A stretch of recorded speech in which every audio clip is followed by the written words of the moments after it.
cevap için üzgünüm. Peki efendim. Telefonumuz hazırmış. İyi akşamlar diliyorum. Buyurun. Hoş geldiniz, merhaba. Merhaba efendim. İyi akşamlar. İyi akşamlar. Buyurun, dinliyoruz sizi. Necati Bey, Hocam, Kahramanmaraş. Buyurun. Evet. Hocam size 2 sorum var. Buyurun. Birinci sorum, eşimde migren var.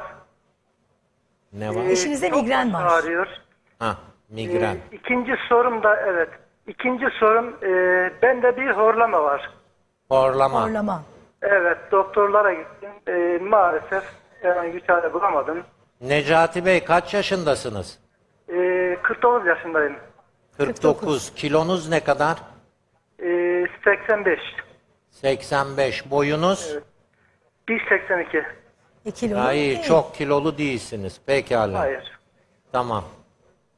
Peki yardımcı olalım. Migren ve horlamanız var. Migren eşinizde, horlama sizde. Evet. Öyle Öyle söylediler değil mi Necati efendim? Bey, evet. Peki. Evet hocam. Şimdi bakın, migren için eğer çok ağır bir migren değilse günde 3 kez biberiye çayı içecekler. 9 dakika kaynatacaklar ama. Yani bir tutam, bir bardak suda 9 dakika. Sabah, öğle, akşam. Bir ay. Evelallah o migrenin şiddeti azalacaktır. Migren nöbetlerinin arası açılacaktır. Çok faydasını görür.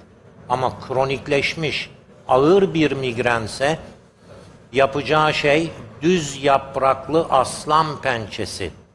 Düz yapraklı aslan pençesi kullanacak. Onu da 12 dakika kaynatacaksınız. Günde bir defa yalnız o. Bu gösterdiğimiz burada testeremiş yok o. aslan pençesi. Ve o kadar zor bulunuyor ki o bitki. Öyle mi? Evet. Düz yapraklı aslan pençesi. Evet, günde bir de, ama Maraş bölgesinde var biliyorum. Özellikle Torosların tepelerine doğru Burdur, Isparta yöresinde var. Maraş bölgesinde var. O Türkeli zannedersem, orada bir de tekstil bölgesi var. O yörede de var. Düz yapraklı aslan pençesi. Kökleri hariç sapı, çiçekleri ve yapraklarını kullanabilir. İşte 5-6 gram bir bardak suda 12 dakika kaynatacak ve bunu içecek. Günde bir defa, akşam yatmadan. Evelallah o migreni kökünden kazır yani. İnşallah, inşallah. %90-95 başarı oranı var. Muhteşemmiş. Peki, beyefendide horlama sorunu var. Kilo sorunu da Horlaması çok varsa, fazla. bakın, hiç ummadık taş baş yarar derler ya, şu lahanalar var, açık alan tarımında yetişen. Bak, Tabii. bu futbol topu Bunlar gibi değil. olanlar değil. O açık açık onların yaprakları. Evet, açık açık. Açık alan tarımında yetişiyor onlar. Onların en dış yapraklarından 2 tanesini 15 dakika kaynatıp suyunu içecekler. Yani bunu 15 gün uygulayın. Bir 5-6 gün ara verin. Tekrar 15 gün. Bak o horlama nasıl ortadan kalkacak.